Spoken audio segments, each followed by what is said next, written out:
Greetings, programs, and welcome to ArcNeo Reviews, where today we're taking a look at the final Wave 1 Deluxe Cyberverse figure. We are looking at Bumblebee, and while I did not expect to say it, at least of Wave 1, the first four, Bumblebee is my favorite of them. So, really quick here, as you can see, he does come with his weapon and probably the most specialized of all the effects parts. You're really only going to use that one on his little sting shot blaster thing here. So, a little bit of a bummer that it's not as multi-use as the others, but at least it's got a use, and it does look pretty cool. To anyone who remembers it, it actually reminds me a lot of the weapon that the first Michael Bay movie Deluxe Bumblebee came with. So, yeah, I'll throw a picture of that up if I can find one, or if I have time to take one of my own. Really quick, weapon storage. You can plug it onto the sides right here. These two outermost tabs, or tab slots. And then he actually does store his other gun on the underneath, or on his underside. There's little tabs right there that will peg into either side of the gun. And you get just this little tiny blaster. That's really, really nicely done, actually. So, go ahead, get that out of the way. And we'll take a look at Bumblebee. Easily the most painted version of Bumblebee I've seen in a long time. They actually got, like, the lights, and his stripes go farther than just the hood. They actually go down the back and on his doors. Nice blue for all his windows there. Some red that's actually going to pop up in robot mode. But yeah, really, really nice little Bumblebee, actually. Really quick. Here he is with the Warrior class figure. So, apparently at some point he lost the spoiler. I kind of prefer him without the spoiler anyway. But there you can see how they look together. So, transforming this guy is probably actually the most involved of any of these deluxes that I have so far. So, first thing you're going to want to do is come here, open up the doors, which can be a little tricky because they do tab in pretty tightly. Come down here, fold this piece down. Give me a second while I remember how this all works. Open these panels up down here and rotate out what will be his legs. Again, they snap in really tight. As you can see, little pegs here go in right there, right behind the windshield. Get those rotated down. I'm probably doing some of this out of order, I won't lie, but it's going to get him to robot mode, so I don't care. Then you're going to come in here, and if you can, bring out the feet. The way the feet are in there is a little tricky to get out, not going to lie, but get those out. Close these panels up, and they will tab in. Little tab there goes right there.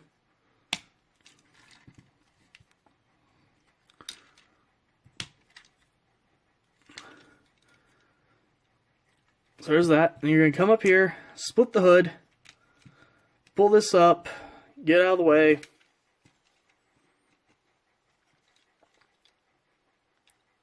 Okay, yeah.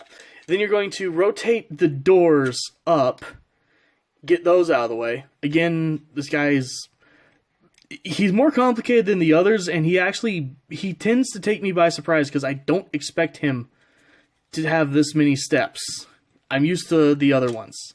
So, untab his arms from his side. Go ahead and shift them down on his shoulders. Put that piece back down. Rotate the sides of the hood down to form his shoulders there. Then you're going to take this piece, bring it back, reach in here, fold up his head, fold this up all the way, I'll come back and actually tab into his back there. Then go ahead, kind of position his door wings however you want.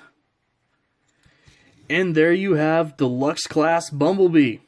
Oh, and twist his waist around. I always forget to twist his waist around the first time. And now you have Deluxe Class Bumblebee in robot mode. And yeah, I gotta say, this is easily my favorite of the Cyberverse Deluxe figures. And that's very weird for me to say, because I'm not a Bumblebee fan. I know, heresy to say, but I usually don't care for Bumblebee. The only reason I have a Movie 1 Bumblebee is I like Camaros. So I got the Camaro Transformer. But I really am a fan of this this version of him, actually. So, get a good look at his head sculpt there. Really, really well done. A little bit of black outline around his eyes. All the paint that he had in vehicle mode is just on display. And again, a little more because you get these little red lights that weren't actually painted in the car mode. A few more pops of gray just from his thighs and, you know, abdomen and everything, and his hands. So yeah, really, really nice figure.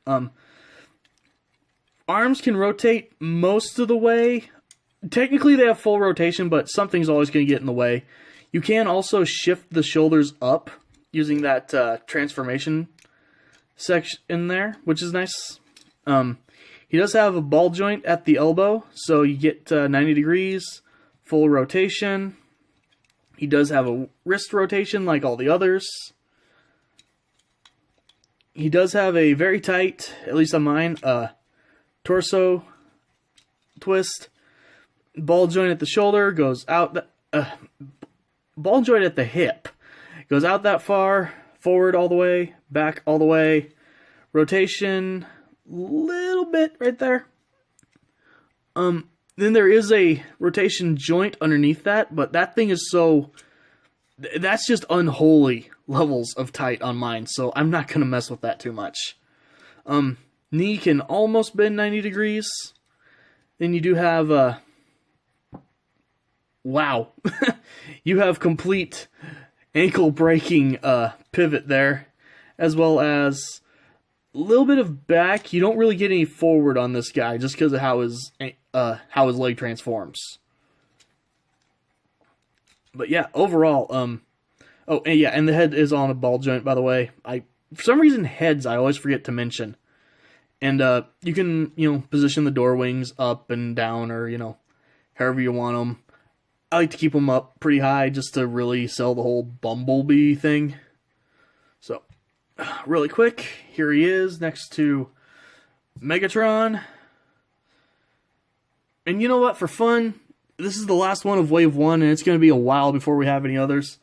Let's just bring in all four of them. So, there's the gang all together. Now, there's a comparison for you. Here's everything. So, there you go. So, as you'd expect, he can hold his guns just fine. Go ahead and pop his gun in, you know, whichever hand. And then, really quick before I put it in his hand, he is supposed to be able to, like, store this gun back here somewhere. Or the blade, I guess. I really can't figure out how that's supposed to work, so I'm not going to bother with it. But there are little tabs right there that this gun will sort of go on.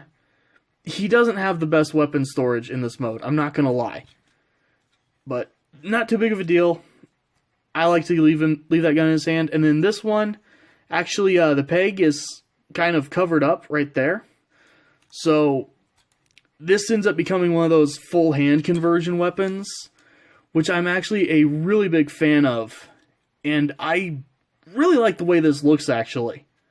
So I'm sure I'm either just missing the weapon storage or not doing it right or something, but either way, this is actually one of the figures where I like the weapon storage enough that I actively prefer keeping the weapons in their hand at all times. So yeah, as for Wave 1, they've all been really good. Bumblebee just managed to actually become my favorite though, which again is kind of shocking, but at the same time, if there had been a Starscream or a Soundwave, he wouldn't have stood a chance. I'm just saying, I'm gonna be honest here. As it stands though, yeah, fantastic Bumblebee, fantastic figure in general. Definitely worth checking out if you need a Bumblebee for your collection. So, thank you guys for watching, and I'll see you next time.